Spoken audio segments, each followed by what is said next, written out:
e tem visto o quão importante é participar da escola bíblica, né? E aqui nós vimos, né, o surgimento da igreja, nós vimos como a igreja nasceu, vimos que a igreja nasceu nos dias de Pentecostes, estudamos o que é o Pentecoste, né? Falamos sobre a igreja de Jerusalém, um modelo a ser seguido, que até os dias de hoje a igreja de Jerusalém é um exemplo para as igrejas da atualidade, né? Nós falamos sobre uma igreja cheia do Espírito Santo, que não basta ser igreja, tem que ser cheia do Espírito Santo. É verdade. Uma igreja que não é cheia do Espírito Santo, ela não tem como cumprir o seu propósito. Nós falamos também sobre uma igreja cheia de amor. Não basta ter o Espírito Santo e não ter o amor. Oh, Deus. Jesus já disse, né, que a fé sem obras, ela é morta, né? Então, muitas vezes, o amor, ele é expressado pelas obras que nós realizamos, como nós tratamos os nossos irmãos.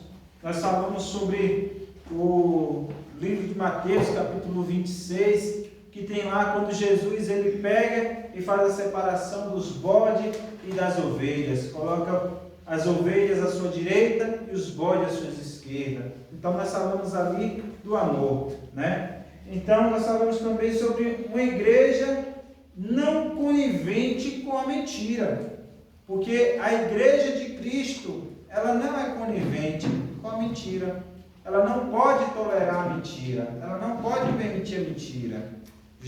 A Bíblia já nos diz, né, que os mentirosos não herdarão o reino dos céus. A Bíblia nos diz que Satanás, ele é mentiroso e pai da mentira.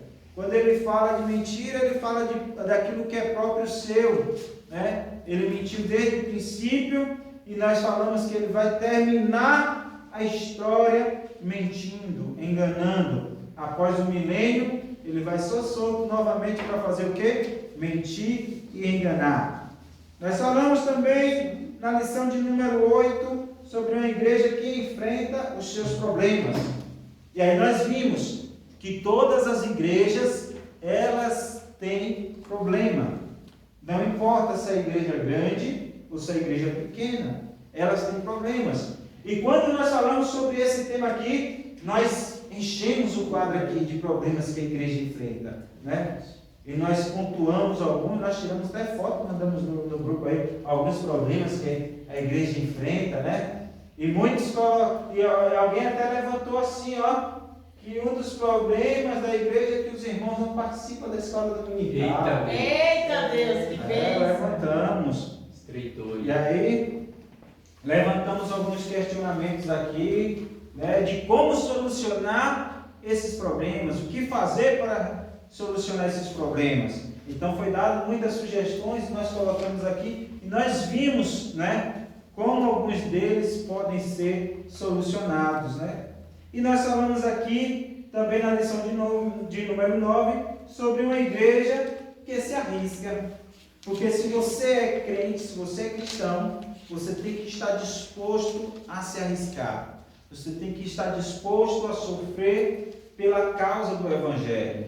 E aí nós falamos sobre o primeiro mártir da história, que foi Estevão, de como ele não teve medo de pregar a palavra, de anunciar o Evangelho. E quando nós falamos sobre Estevão, também nós lembramos da igreja que não teme a perseguição, e quando surgiu os primeiros diáconos, né, Estevão era um desses diáconos, um dos 7 que foram escolhidos para servir como diácono, né? Entre eles também estava Filipe. E aqui nós vimos ao longo dessas 10 lições, dessas 9 lições, vários temas importantes para o crescimento da igreja do Senhor, para que a igreja do Senhor ela tenha uma base sólida, firme e possa continuar avançando. E é interessante, irmãos, que nenhuma dessas lições que nós estudamos, elas estão soltas. Nenhuma dessas lições, ela foi colocada aqui por acaso. Todas elas estão interligadas, amarradas, e elas vão caminhando progressivamente progressivamente para que nós cheguemos até a expansão da igreja e, consequentemente, as lições que nós veremos mais à frente. Quando nós falamos de expansão da igreja, nós falamos de um objetivo que a igreja de Cristo ela deve ter e ela deve alcançar. Porque o Senhor Jesus disse: ide por todo mundo, pregai o evangelho a toda criatura. O objetivo de Cristo é que a igreja ela se expandisse e ela crescesse a ponto de atingir todos os moradores da terra, a fim de que todos viessem ter o conhecimento do evangelho, da palavra de Cristo, da salvação. Amém? O texto áureo que nós temos está no livro de Atos, capítulo de número 8, verso de número 4 e 5. E ele diz: mas os que andavam dispersos iam por toda parte, anunciando a palavra, e descendo Filipe, a cidade de Samaria, lhes pregava Glória a Cristo. A Deus, aleluia. Né?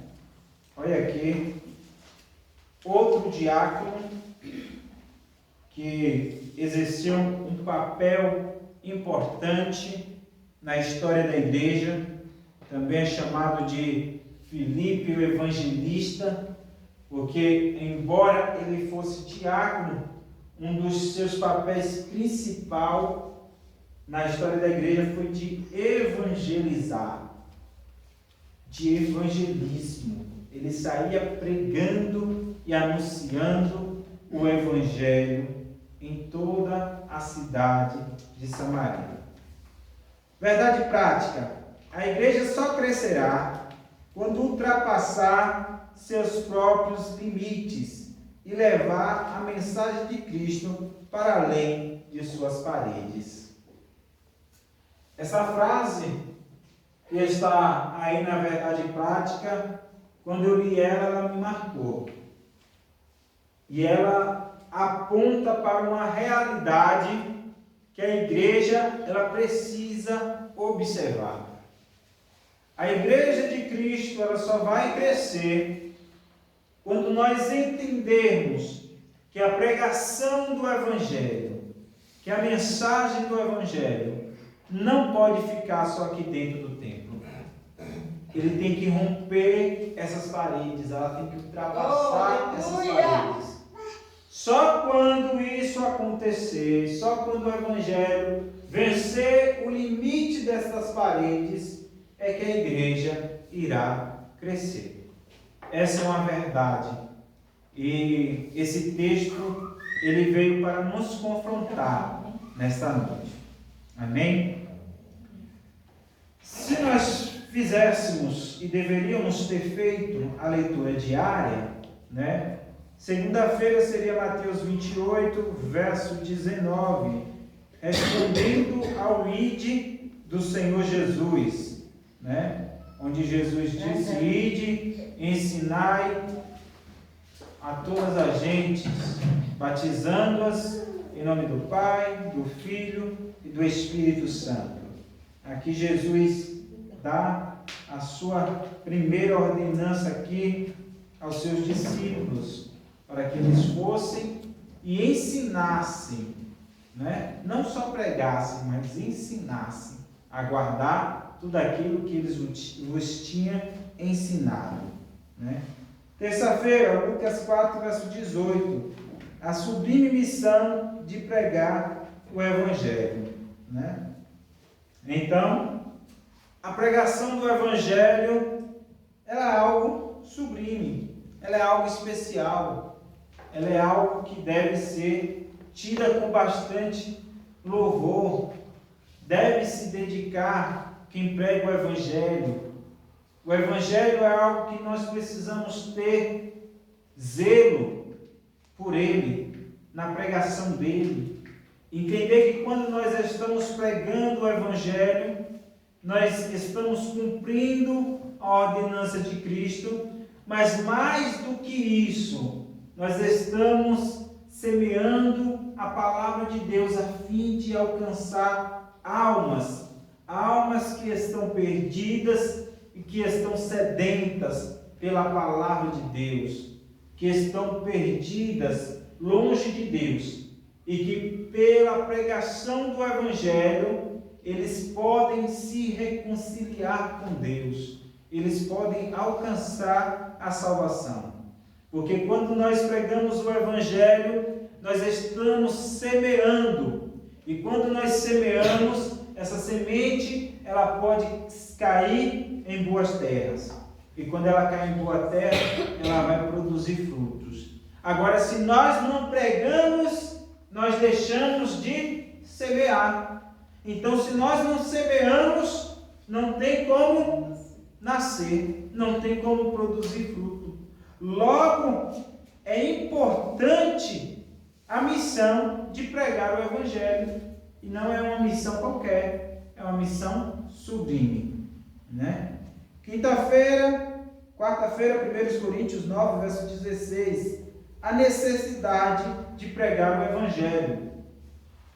Há uma necessidade de pregar o Evangelho. Alguém discorda disso? Não. Há uma necessidade de pregar o Evangelho. Por quê? Porque as vidas estão se perdendo aí fora. Porque Satanás, ele rege sobre o sistema do mundo aí fora. E as pessoas seguem enganadas. E as pessoas seguem cegas espiritualmente. E como é que elas vão enxergar a luz que é Cristo? Por intermédio da pregação da palavra. Por intermédio da minha e da sua vida. Como enviados e mensageiros de Cristo. Para levar as boas novas de salvação. Aqueles que estão nas trevas, aqueles que estão no mundo, seguem sem esperança, porque eles não têm esperança.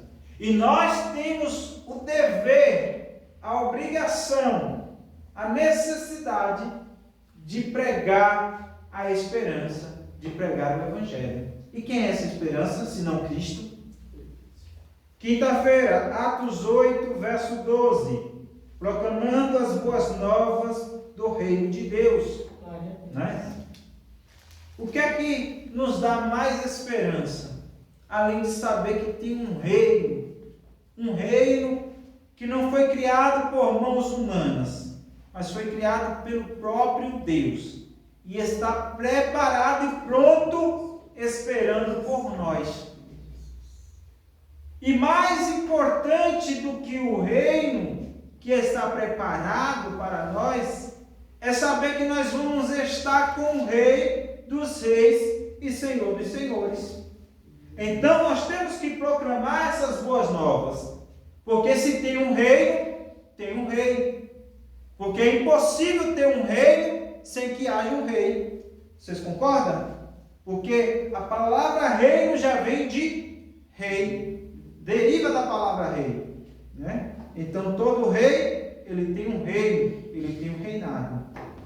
Sexta-feira, 1 Coríntios, capítulo 2, verso 4, proclamando o Evangelho de poder. E aqui Paulo, ele já nos diz, né, que o Evangelho para muitos é loucura, mas para ele é o poder de Deus, né? Então o Evangelho que nós pregamos não é qualquer Evangelho. Ele é um Evangelho de poder. Por que um Evangelho de poder? Porque quando nós pregamos o Evangelho, vidas são libertas de espíritos malignos, vidas são curadas, Deus opera a salvação em vidas, e isso é o que? Senão o poder de Deus sendo manifestado através da pregação do Evangelho, né? Então o Evangelho que nós pregamos é um Evangelho de poder. As pessoas também são batizadas com o Espírito Santo, que é mais uma demonstração de poder do nosso Deus. Sábado, Atos 8, verso 4, pregando em todo lugar e para todas as pessoas. Aqui nós entendemos que o Evangelho ele não se limita e ele não pode se restringir a um povo, a um lugar, a uma gente. Ele é para todos e para todas as pessoas e deve ser pregado em todos os lugares. Está escrito que nós deveríamos pregar em tempo e fora de tempo. Ou seja, não existe momento bom, não existe tempo para se pregar em tempo e fora de tempo. Não existe só o tempo oportuno. No inoportuno nós também pregamos. Não existe só o tempo bom para se pregar, no tempo ruim nós também pregamos. Em tempo e fora de tempo. Na Bíblia ela fala que há um tempo para todas as coisas e há um propósito para tudo debaixo do céu. Mas quando fala para pregar o Evangelho, fala, olha, no tempo de pregar o Evangelho, é tempo de pregar o Evangelho. Mas quando achar que não é tempo de pregar o Evangelho, também é tempo de pregar o Evangelho, porque ele deve ser pregado em tempo e fora de tempo. Então a única coisa que nós vemos e nós observamos que foge à regra do tempo determinado. Nós não podemos esperar o tempo para ir levar a palavra a alguém, para falar de Jesus para alguém. Nós temos que criar a oportunidade. Nós temos que criar a ocasião. Seja num momento bom, seja num momento ruim. Em cada momento é momento de se falar do Evangelho, de se pregar a Cristo. Amém? E esta é só uma breve introdução do que nós iremos falar nesta noite. Leitura bíblica em classe, ela está no livro de Atos, capítulo de número 8, do verso 1 ao 8, e os versos 12 a 15. 1 ao 8, do verso 12 ao verso 15, de Atos dos Apóstolos. E como de costume, nós iremos fazer aquela leitura alternada até nós finalizarmos o texto. Amém? E também Saulo consentiu na morte dele, e fez-se naquele dia uma grande perseguição contra a igreja que estava em Jerusalém, e todos foram dispersos pelas terras da Judéia e da Samaria, exceto os apóstolos. Verso 2. E uns varões piedosos foram enterrar Estevão e fizeram sobre ele grande pranto. 3. Pode continuar. E Saulo assolava a igreja, entrando pelas casas e arrastando homens e mulheres, os encerrava na prisão. 4. Mas os que andavam dispersos iam por toda parte anunciando a palavra. 5. E descendo Filipe à cidade de Samaria, lhes pregava a Cristo. 6. As multidões unanimemente prestavam atenção ao que Filipe dizia, porque ouviam e viam os sinais que ele fazia. 7. Pois os espíritos imundos saíam de muitos que os tinham, clamando em alta voz, e muitos paralíticos e coxos eram curados. 8. E havia grande alegria naquela cidade. 12. Mas creram em Filipe, que lhes pregava acerca do reino de Deus, e em nome de Jesus Cristo se batizava tanto homens como mulheres. É eu. E creio. Tem mais alguém? Isabela. 13. Isabel e Marcinho. Marcelo já foi. E creu até o próprio Simão, e sendo batizado ficou de contínuo com Filipe, e vendo os sinais e as grandes maravilhas que se faziam, estava atônito. Os apóstolos, pois, que estavam em Jerusalém, ouvindo que Samaria recebera a palavra de Deus, enviaram para lá Pedro e João, os quais, tendo descido, oraram por eles, para que recebessem o Espírito Santo. Glória! Aleluia! Aleluia. Deus é fiel. Irmãos, observem o texto que nós lemos, que ele diz assim, ó: e também Saulo consentiu na morte dele. Na morte de quem? De Estevão. De Estevão, né? Então, Saulo consentiu na morte dele. E aí, depois que ele fez isso, houve o quê? Uma grande perseguição contra a igreja que estava em Jerusalém. E todos foram dispersos pelas terras da Judéia e da Samaria, exceto os apóstolos. Quem ficou em Jerusalém? Os apóstolos.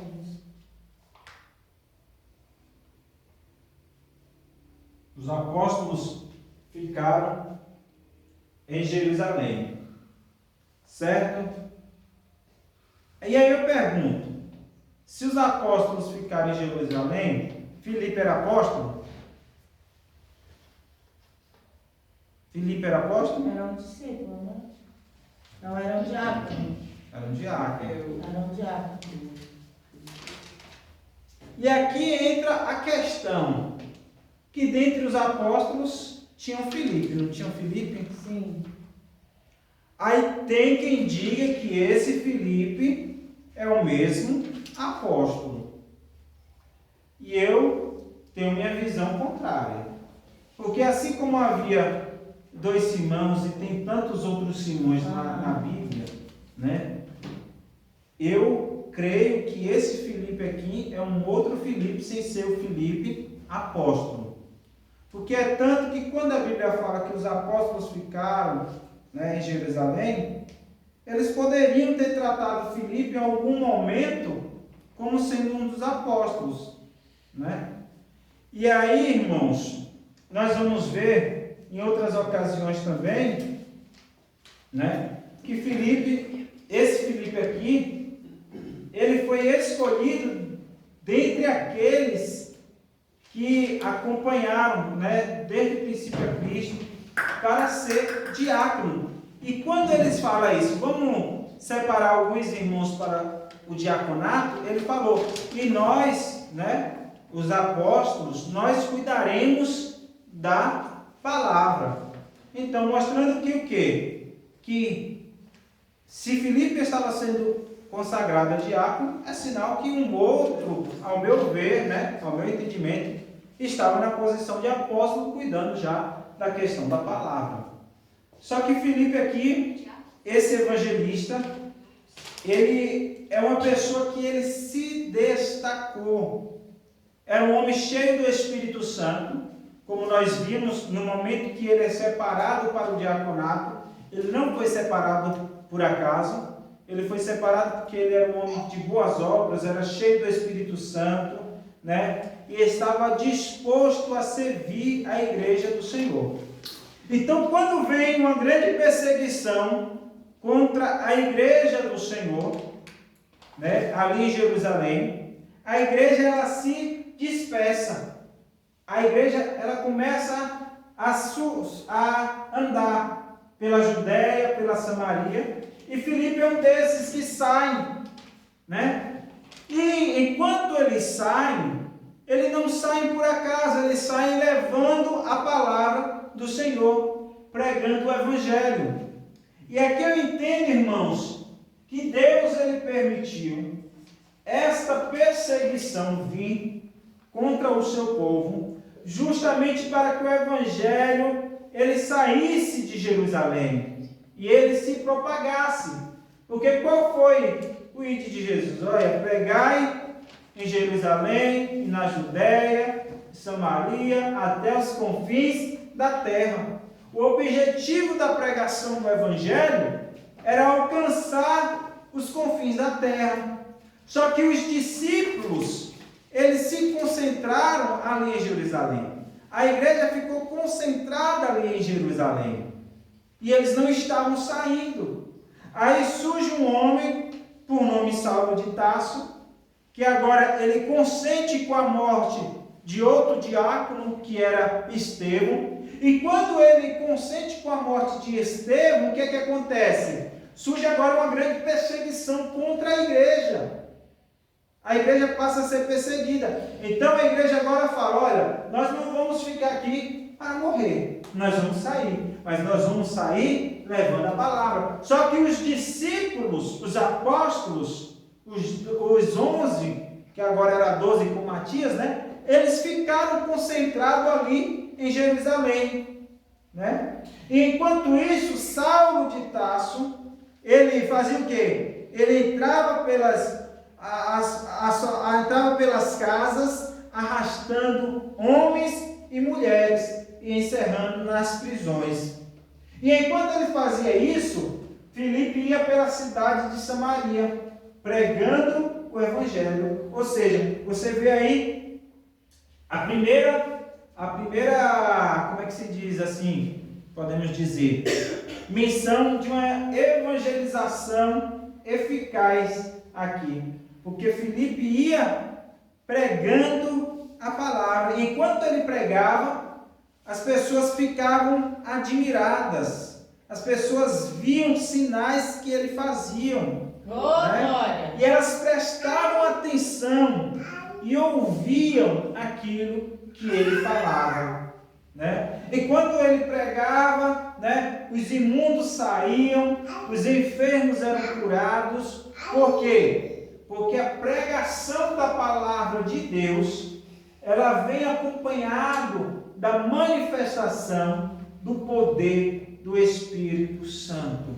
Então é um ponto, irmãos, que nós devemos levantar aqui e tem questão, que a pregação do Evangelho, ela deve ser uma pregação de poder. Nós temos que pregar o Evangelho, mas mediante a pregação do Evangelho, tem que haver sinais, tem que haver curas, tem que haver libertação, tem que haver batismo com o Espírito Santo. E aí, quando a igreja, Filipe começa a pregar, as pessoas de Samaria começam agora a se converter, começam agora a receber a Cristo, a receber a salvação. Mas eles ainda não haviam recebido o Espírito Santo. E agora chega a notícia em Jerusalém de que a igreja em Samaria havia crescido, de que Filipe havia ganhado almas. Então o que a igreja faz? A igreja envia Pedro e João. E aqui vocês entendem que está dizendo aqui, ó, a igreja enviou Pedro e João. Porque muitos têm que Pedro decidia tudo sozinho, como se Pedro fosse o cabeça da igreja, como se Pedro fosse o líder da igreja. Bem, é verdade que o Senhor Jesus disse para Pedro, apacenta as minhas ovelhas. Mas o Senhor Jesus não disse, olha, você é o líder da igreja. Não, você é o chefe. Não, Pedro ele tinha uma palavra de peso. Mas a igreja era coordenada pelos apóstolos. Eram 12. E a igreja aqui enviou Pedro e João. Para quê? Suporte. Porque nós entendemos que quando a igreja ela cresce, quando a obra missionária ela está avançando, ela precisa de suporte. Então a igreja de Jerusalém que ficou aqui com os apóstolos, aqueles que não fugiram diante das perseguições, eles ficaram com suporte para ajudar as igrejas que estavam surgindo em outras cidades. E começou aqui por Samaria, né? Então eles foram lá até Samaria, e quando eles chegam lá, eles oram para quê? Para que aqueles crentes que agora receberam a salvação, que agora se converteram a Cristo, recebessem o Espírito Santo. Ou seja, a pregação do Evangelho, ela deve ser feita quando você recebe a pregação do Evangelho e você se converte a Cristo, você recebe a salvação. Mas ainda faltava algo, o quê? O revestimento com o Espírito Santo. Por quê? Porque eles estavam vivendo uma época de perseguição. E como é que você vai suportar as perseguições se você não estiver revestido com o Espírito Santo? Aconteceu aqui com a igreja de Samaria a mesma coisa que aconteceu com os discípulos. Eles receberam primeiro a salvação. Eles receberam primeiro a Cristo. Eles ficaram em Jerusalém até que do alto foram revestidos de poder. Então eles receberam a salvação, depois eles receberam o Espírito Santo. Né? Amém? Amém. Nesta semana vamos estudar como a igreja foi dispersa por causa de uma grande perseguição. Até então os cristãos estavam concentrados em Jerusalém e não tinham avançado na missão de espalhar o Evangelho. Mas tudo mudou quando Estevão, um dos 7 escolhidos para servir, foi morto por causa de sua fé. Na verdade, Jesus já havia predito em Atos 1, verso 8, que os cristãos seriam espalhados pelo mundo para anunciar a sua mensagem. Muitas vezes Deus usa circunstâncias para cumprir seus propósitos. Foi isso que aconteceu com a igreja de Jerusalém. Mesmo sofrendo uma grande perda e tendo de sair da cidade, os cristãos não fugiram derrotados, pelo contrário, eles continuaram firmes, levando as boas novas para outras pessoas. Ou seja, eles entenderam que aquela perseguição era a oportunidade que Deus estava dando de espalhar boas novas a outras pessoas. Quem olha no contexto externo, ou quem olha com a visão do mundo, fala, não, eles saíram derrotados, eles foram perseguidos, fugiram de Jerusalém e saíram envergonhados. Não, mas eles não saíram derrotados, e eles não saíram envergonhados. Eles saíram crendo que um propósito maior estava se cumprindo ali por intermédio da vida deles, que era anunciar boas novas a outras pessoas. A igreja diante da perseguição. Lê para mim, Sara. Embora perseguida, não fragmentada por conta da perseguição que foi movida contra Estevão, o evangelista enfatiza que os cristãos foram dispersos pelas terras da Judéia e da Samaria, exceto os apóstolos. Os capítulos 4 e 5 de Atos registram a perseguição focada mais sobre os apóstolos, líderes da igreja. O fato de eles não terem se dispersado como fizeram os demais crentes não significa que eles também não foram perseguidos. Eles ficam em Jerusalém porque a igreja, sob a pressão e perseguição, precisava deles. O que estava em foco aqui é a intensidade que a perseguição atingiu, que daquele momento em diante alcançaria todos os crentes. Deve ser também destacado que, mesmo perseguida e dispersada, a igreja não se desorganizou, nem se fragmentou, mas continuou a igreja forte e unida. Ou seja, irmãos, os apóstolos, eles ficaram em Jerusalém, mas eles também foram perseguidos. Vocês vão ver que nós temos relatos de que Pedro e João, eles foram presos, de que Pedro ele foi parar na cadeia, de que foi necessário um anjo ir em uma ocasião e tirar Pedro de dentro da cadeia, enquanto a igreja orava por ele. Mas por que ele ficou em Jerusalém? Por que os outros apóstolos ficaram em Jerusalém? Porque eles eram ali, não só Pedro, não só João, mas os apóstolos em si, eles eram líder da igreja. E a igreja de Jerusalém precisava deles ali, né? Então, pense em você numa igreja como essa aqui. Exato. Pense nessa igreja aqui. Surge uma perseguição contra esta igreja. E o que é que o pastor faz? Ele vira as costas e foge. como é que vai ficar? Aí pense em você que o pastor fica e alguns dos irmãos fogem. Mas alguns ficam aqui, não vai todos. Por que ficou? Porque o pastor é o ponto de apoio. Ele é a referência. Os apóstolos eram a referência. Quando eles precisavam de alguém, eles iam recorrer ao quem? Aos apóstolos. Isso significa que eles não foram perseguidos? Não. Significa que eles foram perseguidos. Outro ponto importante que eles trazem aqui é que a igreja, ela não se desorganizou. Ela não se fragmentou. Não ficou estilhaçado, os pedaços, os irmãos não ficou solto ao vento. Não, ela continuou unida, ela continuou desfragmentada, né? Continuou organizada. Então, embora surgisse a perseguição e os irmãos tivessem que se espalhar, aonde eles tinham oportunidade, eles se reuniam com aqueles que professavam a mesma fé, eles pregavam o Evangelho, eles ganhavam mais almas, e tudo isso era reportado a quem? A igreja em Jerusalém, aos apóstolos, aos discípulos, né? A igreja em luto. E aí? A narrativa de Lucas destaca que uns varões piedosos foram enterrar Estevão e fizeram sobre ele grande pranto. A palavra cofetos, assim que pronuncia? Cofetos ou cofetos? Cofetos, traduzida aqui como pranto, significa também choro, lamentação e luto.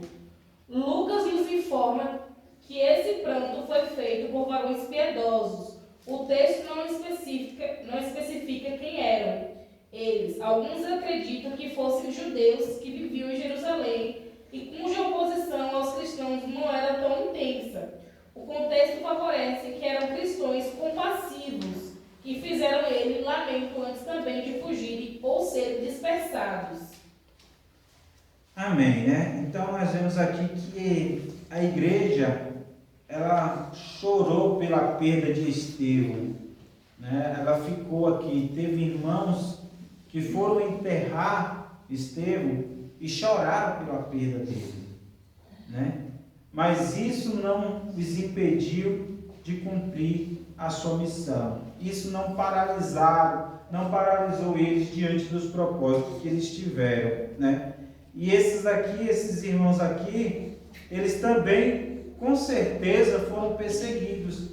E eles vieram enterrar Estevão e, consequentemente, depois fugiram. Mas não desesperada.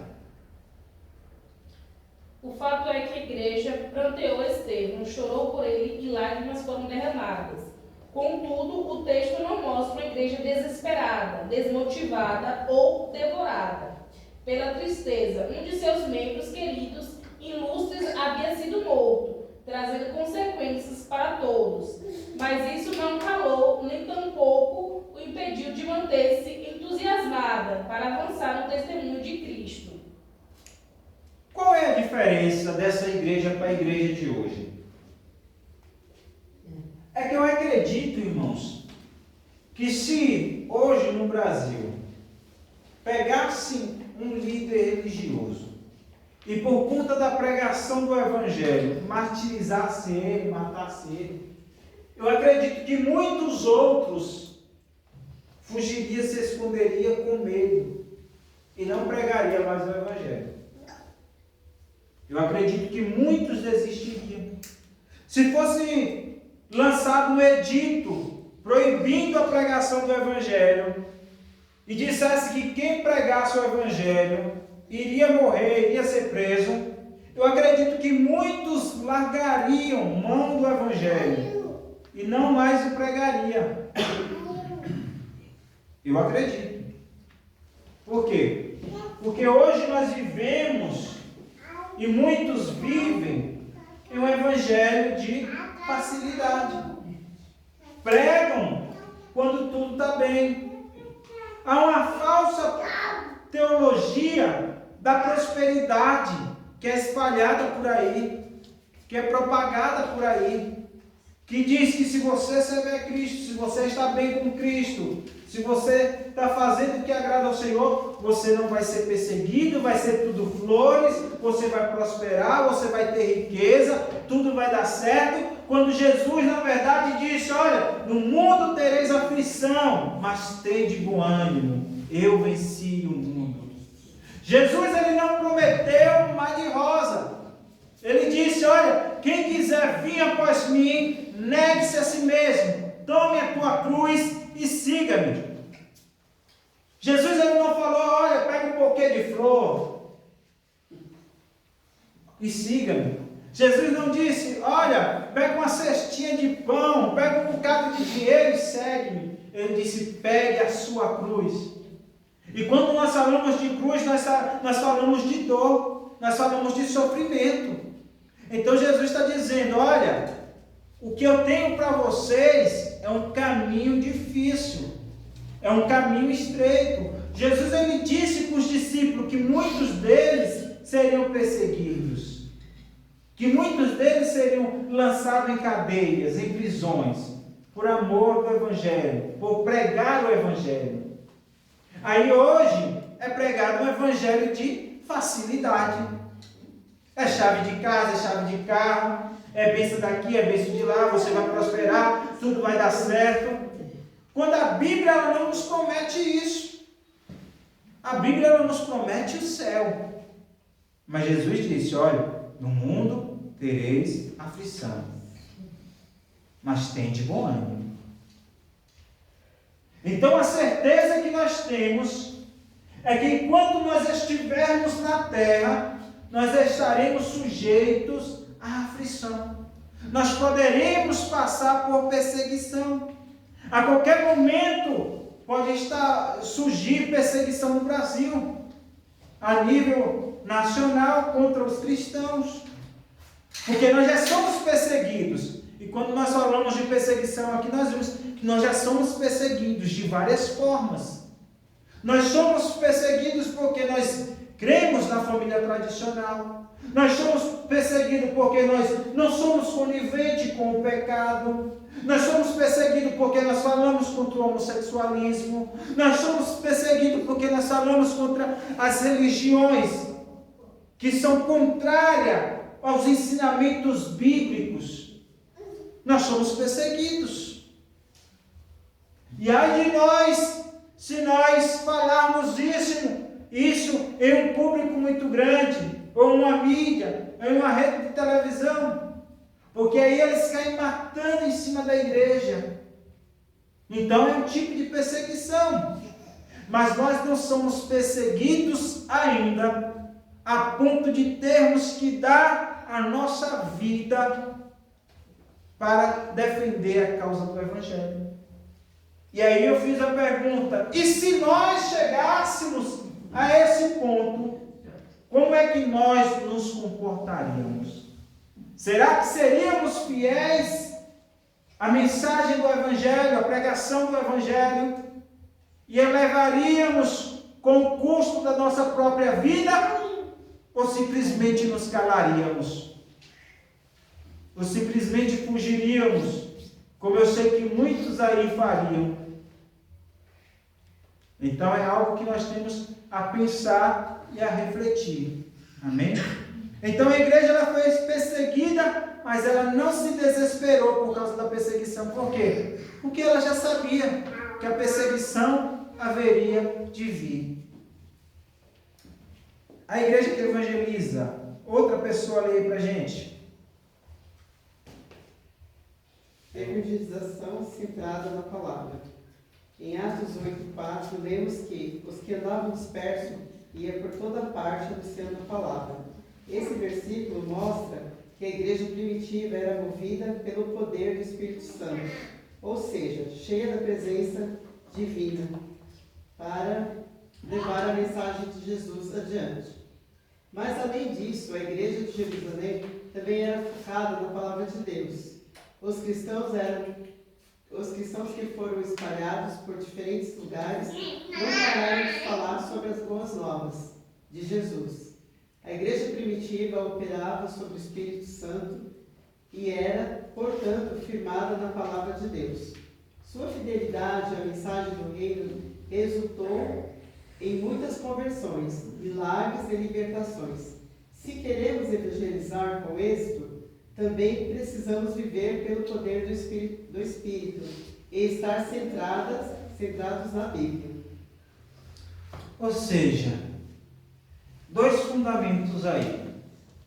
A palavra de Deus, primeiro fundamento. Glória a Deus.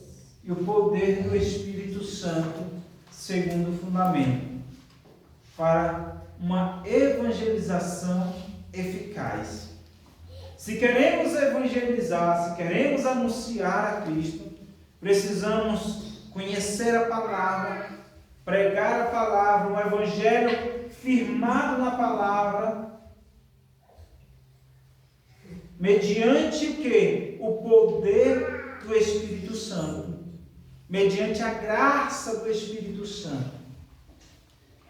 Então, nós precisamos o quê? A cada dia buscar o revestimento e o conhecimento.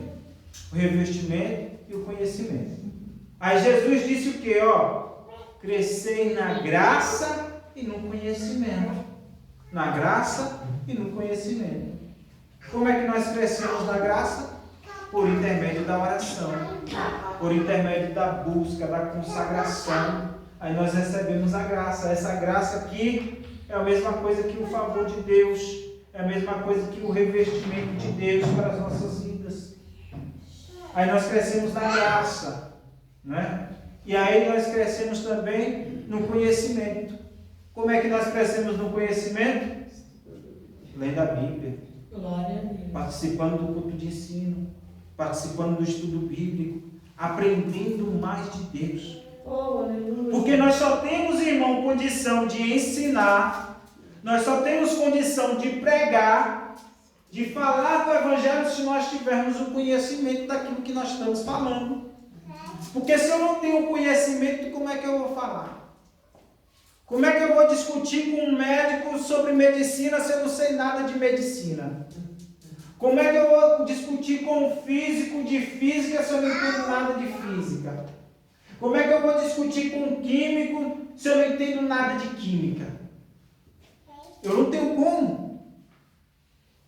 Então, se você quer discutir com alguém de Bíblia, você tem que conhecer de Bíblia. Se você quer falar com alguém de Bíblia, você tem que conhecer de Bíblia. Se você quer falar do reino dos céus para alguém, você tem que conhecer acerca do reino dos céus. Você tem que dominar aquilo que você está falando, está ensinando. Por quê? Porque senão vai acontecer que outros vão lhe fazer perguntas, vão vir com questionamentos, vão vir com outras crenças, outras ideologias, contrárias àquilo, e você, por não saber confrontar aquilo, por não ter uma base bíblica, vai acabar cedendo aquele conhecimento distorcido, aquela ideologia distorcida.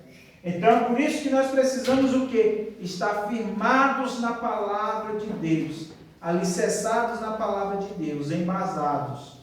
Então, preciso o quê? Buscar o conhecimento, ler, estudar, vir para a escola, ler a revista, porque aí quando nós formos confrontados, nós vamos ver, já estudei aquilo, então tenho domínio. Eu sei onde está o texto que confronta aquilo ali.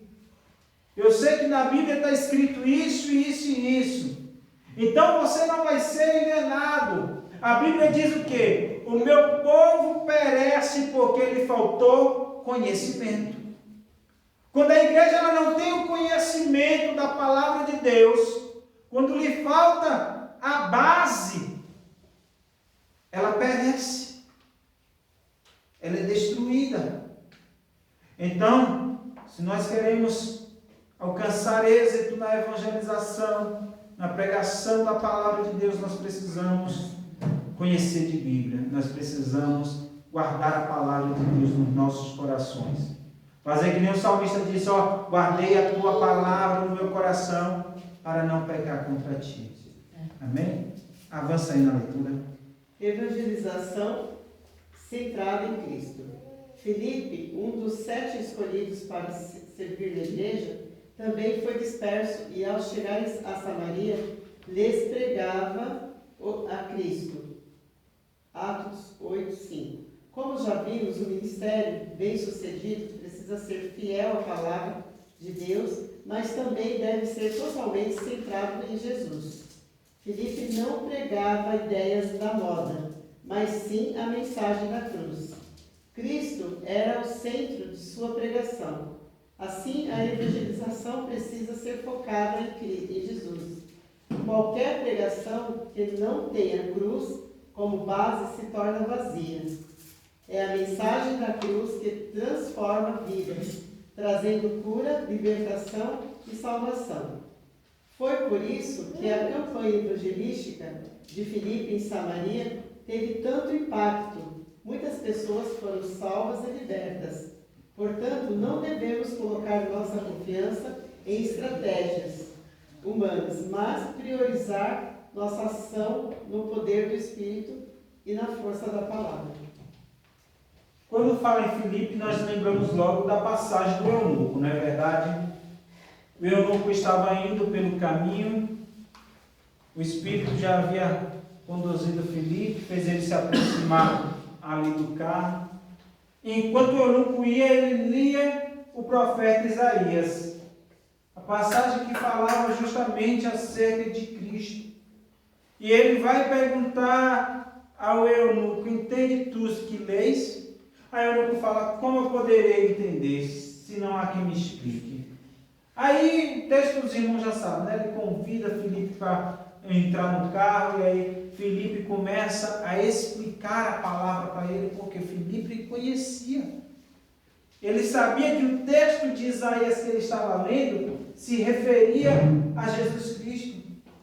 Falava da crucificação de Jesus Cristo, né? Então, irmãos, a pregação de Filipe, ela se baseava, ela estava centrada em Cristo. E não só em Cristo, mas na cruz que Cristo teve que carregar, na cruz de Cristo.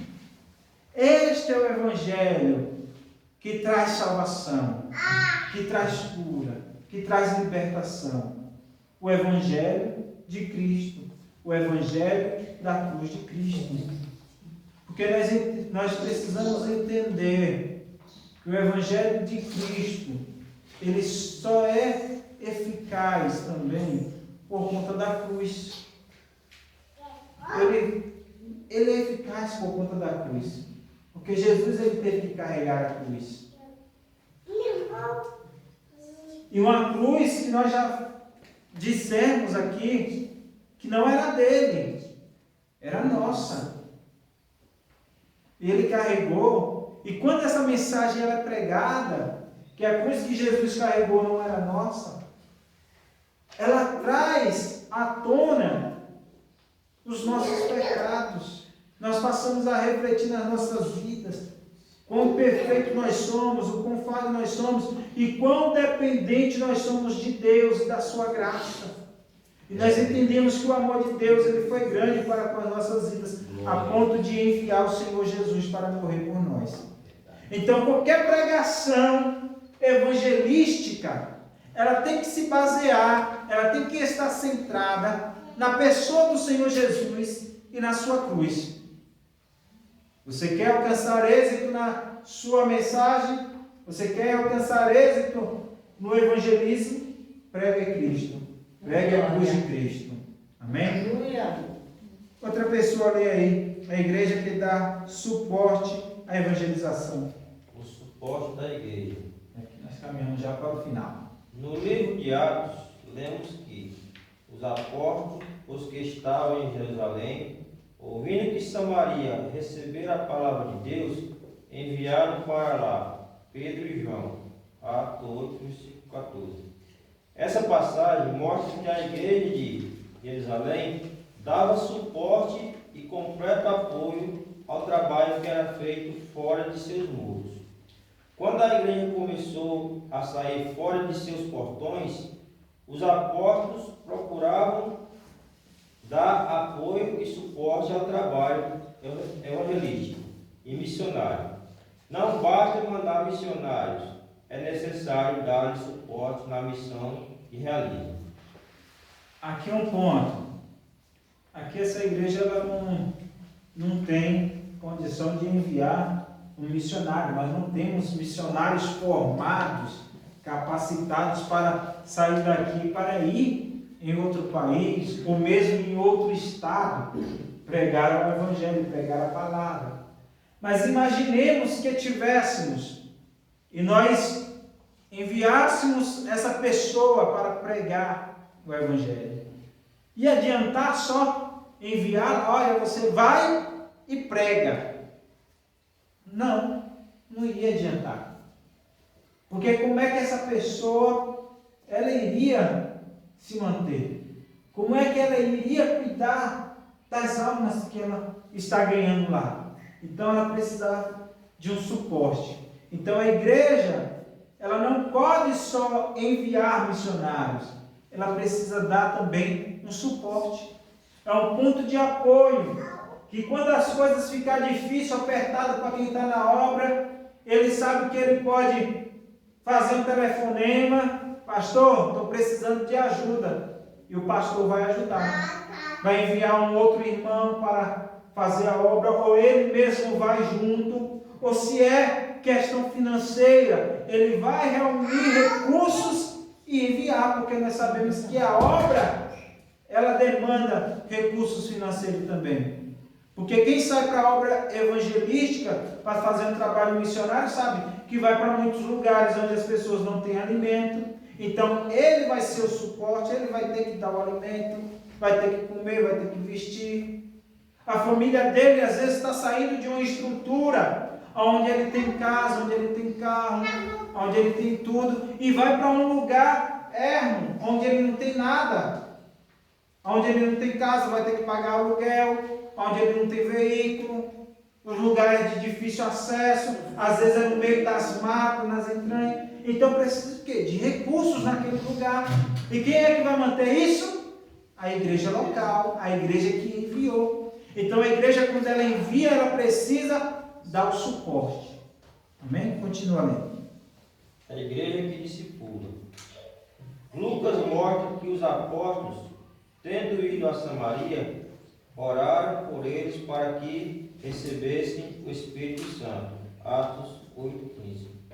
Esse texto mostra, além do apoio dado ao ministério de Filipe, o trabalho de discipulado na igreja. Fazia parte da doutrina dos apóstolos o ensino sobre a iniciação cristã, que envolvia o ensino sobre a conversão, o batismo nas águas e a capacitação do Espírito.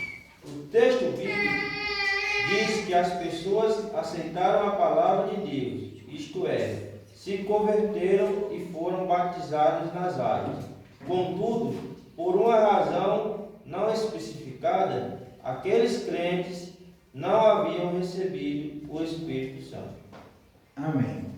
Aqui é interessante que eles falam sobre a questão do discipulado. E nós tentamos implementar isso aqui, né? O pastor João, nós fizemos ali alguns discipulados, né? Só que as pessoas que estavam sendo discipuladas, né? Uma delas, né? Não quis levar adiante o discipulado e outra nem sequer se submeteu a receber o discipulado, né?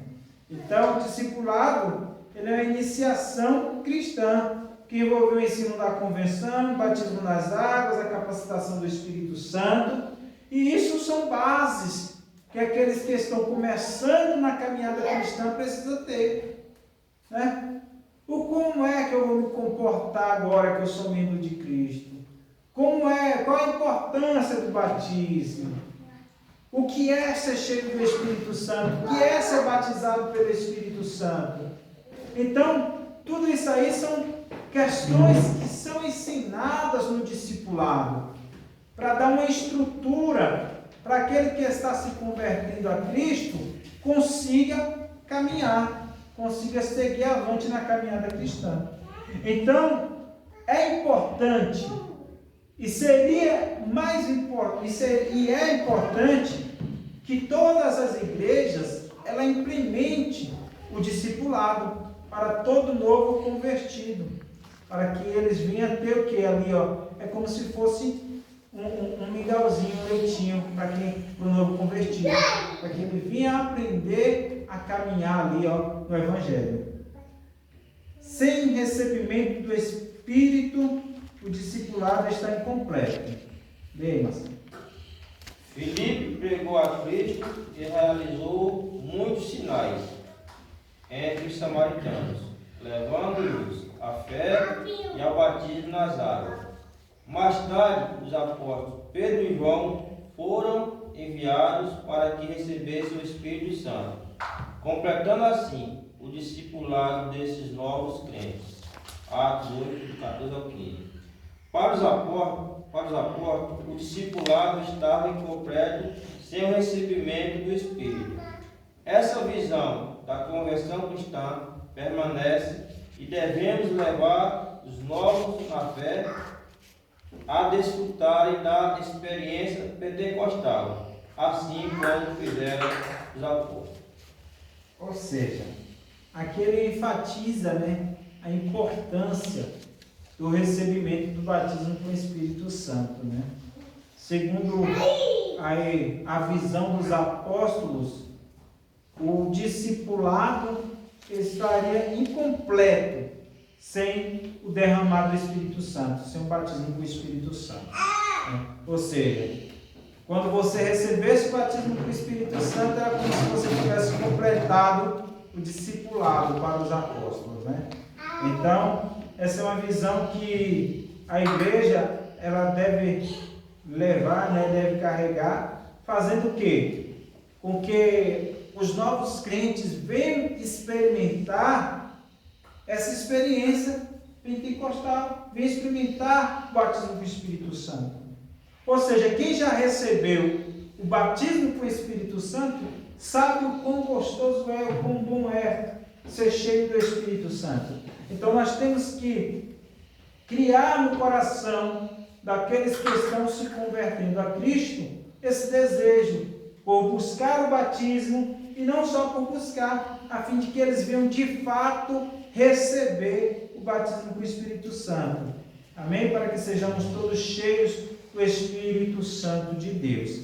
E aqui, meus irmãos, nós caminhamos para a conclusão, né? Glória a Deus. Nessa lição vimos como o Evangelho se espalhou rapidamente após uma perseguição contra a igreja.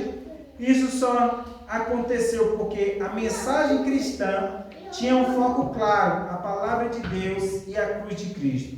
Sem Cristo e sem Bíblia não há Evangelho. A Bíblia não destaca os métodos que Filipe usou para evangelizar Samaria, mas enfatiza o poder do Espírito Santo da palavra de Deus.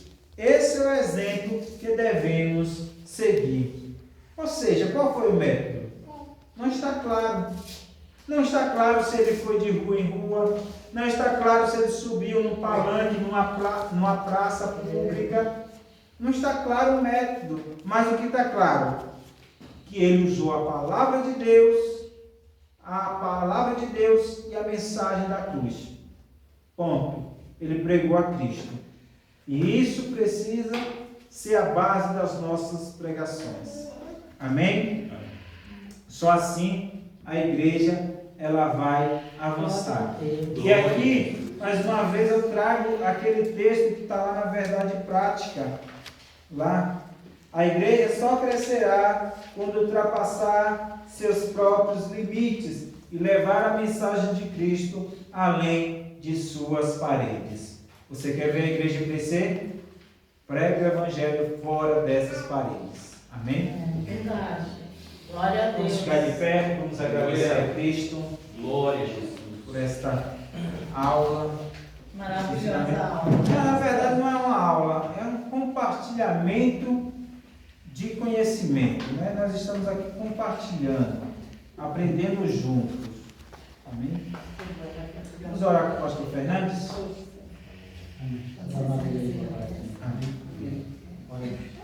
Amado Deus, Pai do nosso Obrigado. Senhor maravilhoso, Deus de poder. Deus, estamos aqui mais uma vez. Em nome de Deus.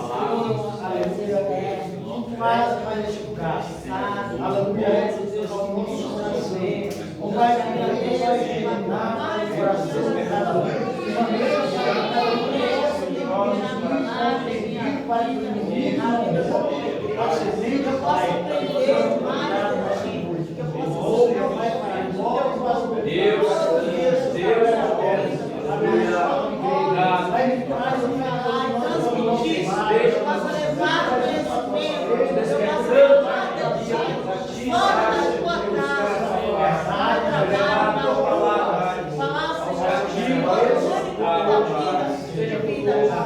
Não só hoje, mas todo dia da nossa vida. Que o grande amor de Deus, a graça do Senhor Jesus Cristo, a comunhão e a consolação do Espírito Santo de Deus seja com toda a igreja do Senhor e permaneça hoje para todos sempre. Todos digam amém.